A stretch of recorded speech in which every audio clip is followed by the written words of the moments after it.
El aumento de nivel de agua en el embalse de Mazar, ubicado en el Austro, permite reducir el tiempo de los cortes de energía.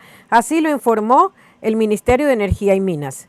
Durante la cuarta rueda de prensa sobre la situación energética del país que se realizó en el proyecto hidroeléctrico Toachi-Pilatón, ubicado en las provincias de Pichincha, Santo Domingo de los Áchilas y Cotopaxi, el ministro de Energía y Minas, Roberto Luque, informó que el embalse de Mazar aumentó aproximadamente 1 metro respecto a las condiciones del día de ayer. El titular de esta cartera de Estado indicó que las actuales condiciones hidrológicas en Paute y Mazar contribuyen a que el embalse se siga llenando. Esta situación, según el funcionario, implica una disminución de la suspensión del servicio eléctrico en todo el territorio nacional. Incluso, según el ministro Luque, las condiciones actuales han permitido la reducción de cortes de energía en la madrugada del 25 de abril. Además, para el 26, está previsto que la empresa eléctrica de Quito reduzca de 6 a 4 horas los cortes de servicio. Analizamos todas las alternativas técnicas para implementar cambios en los horarios de los cortes energéticos. Buscamos las decisiones que no perjudiquen de manera sustancial a las familias ecuatorianas, aseveró el ministro de Energía. El Ministerio de Economía y Finanzas anunció que el Banco de Desarrollo de América Latina y el Caribe aprobó un crédito de 800 millones para Ecuador.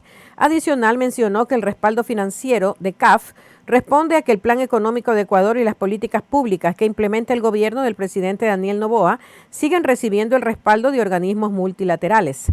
Así, este nuevo financiamiento es fruto de un trabajo coordinado que se lo ha concentrado luego de que el país alcanzó un acuerdo al nivel técnico con el Fondo Monetario Internacional, enfatizó la cartera de Estado.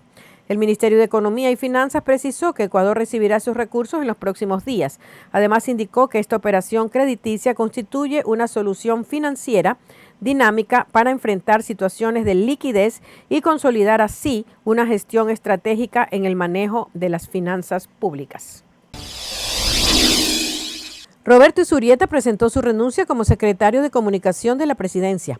En una carta dirigida al presidente Daniel Noboa, lo felicitó por las decisiones que tomó ante los hechos de violencia que se registraron en el país. Además, se refirió al triunfo de la consulta popular y referéndum 2024 y resaltó el trabajo realizado en conjunto con los ministros Arturo Félix y Mónica Palencia.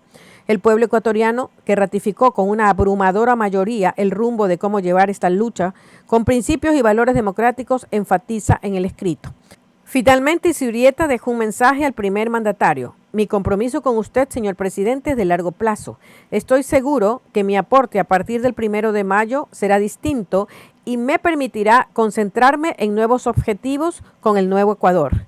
Roberto Izurieta asumiría como director ejecutivo suplente por Chile y Ecuador ante el Banco Interamericano de Desarrollo.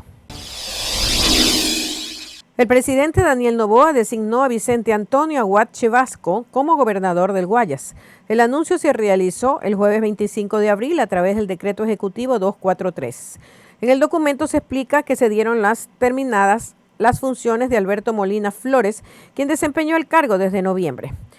¿Quién es Vicente Antonio Aguad Chevasco? Él se desempeñó como viceministro de Seguridad en el Ministerio del Interior, cartera que está liderada por Mónica Palencia. Es abogado y tiene una maestría en Derecho Empresarial.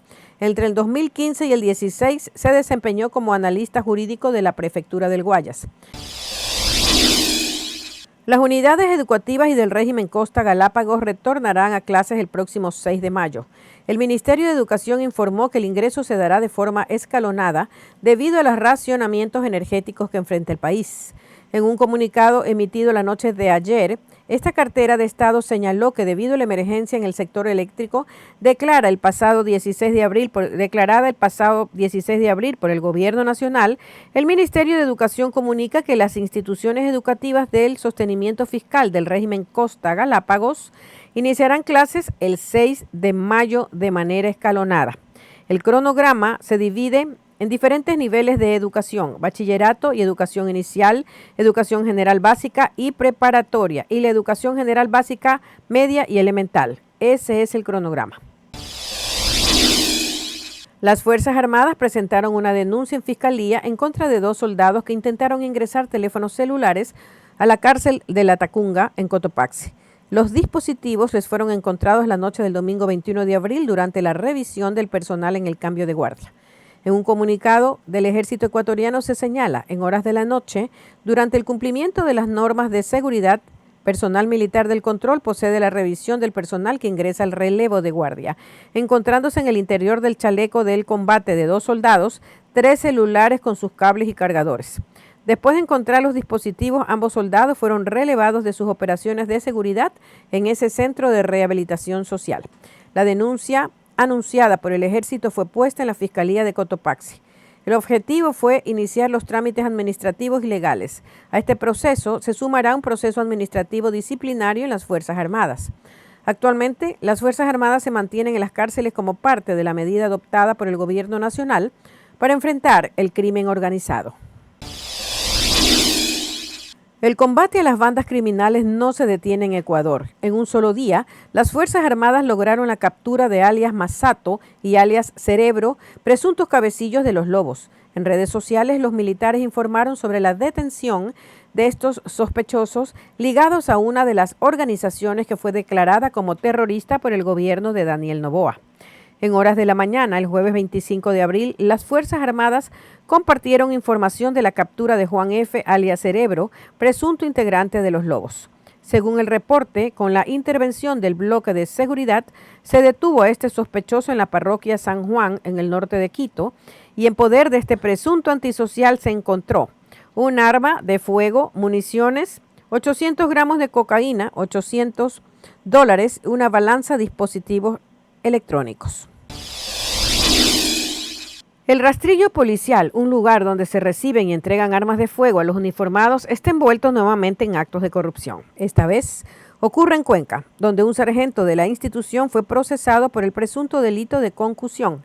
Según informó la Fiscalía General del Estado, el sargento Héctor Enrique J. fue aprehendido para investigaciones por su presunta autoría en el delito. Tras la audiencia de flagrancia y formulación de cargos, el juez dictó medidas cautelares contra el sargento, como la prohibición de salida del país, pese a que la Fiscalía pidió prisión preventiva contra el uniformado. En una investigación sobre la emisión irregular de permisos médicos para los uniformados, la Fiscalía y agentes especiales allanaron el hospital de la policía de Guayaquil y detuvieron a 3 médicos civiles, 2 policías y una funcionaria administrativa. Según las indagaciones, los implicados estarían implicados también en un caso de asociación ilícita al entregar permisos médicos de manera irregular a miembros de la institución implicados en hechos ilícitos. La Fiscalía procesó a los sospechosos por presunta asociación para otorgar certificados médicos irregulares a personas policiales. Prisión preventiva, la audiencia de formulación de cargos en contra de los procesados que concluyó la mañana del jueves. El juez dictó prisión preventiva contra 4 sospechosos, Froilán P.C., Richard J.V., Alberto M. y Norma D.A. Para los otros 2 procesados, Fidel B. y Javier S., dictó las medidas cautelares de arresto domiciliario con resguardo policial permanente y prohibición de salida del país. La institución fiscal durará 90 días. Las Fuerzas Armadas mantienen su presencia en las cárceles del país. En un reciente control en la cárcel regional de Guayaquil, los militares encontraron un arsenal de armas, municiones y explosivos. Así lo informaron las Fuerzas Armadas en sus redes sociales. Este jueves 25, en su cuenta de X, publicaron un video en el que se puede ver la intervención al centro carcelario. El arsenal estaba encaletado y los militares tuvieron que romper uno de los pisos.